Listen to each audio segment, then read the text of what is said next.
Well, good morning everybody, and welcome to St John's Clayton every day.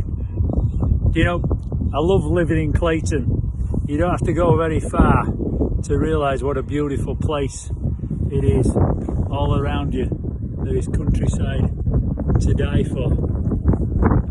Now, the harvest was going a long time ago. I remember Steve up here on the hills getting his harvesting back in July. But traditionally, this is the time of year when, as a church, we think about the harvest. Our theme this week for St John's Everyday is all about equity, fairness, and how we treat other people. I want to read to you a verse from the book of Leviticus, right at the very beginning of the Old Testament. In Leviticus 23, verse 22, we read these words. When you reap the harvest of your land, do not reap to the very edges of your field, or gather the gleanings of your harvest. Leave them for the poor and for the foreigner residing among you, because I am the Lord your God. Now, that all sounds great. I don't know how much reaping and gleaning you've done this year.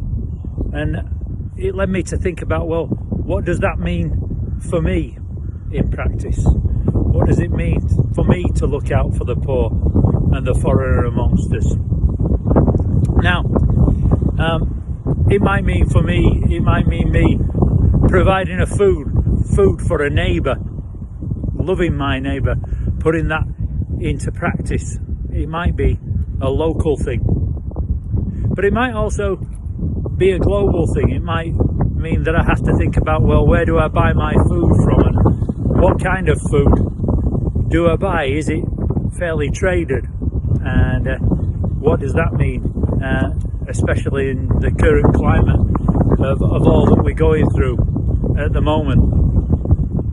For each one of us, we'll need to think about, what does it mean to look out for the poor and for the foreigners who live amongst us, especially at this time.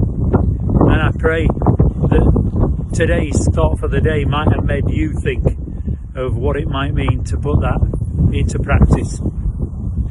You'd like to think that I was on my own up here. I'm not quite on my own. Look, you can probably see my audience here for the day, and we're out and about. It's a bit breezy. I pray that God will bless you this day.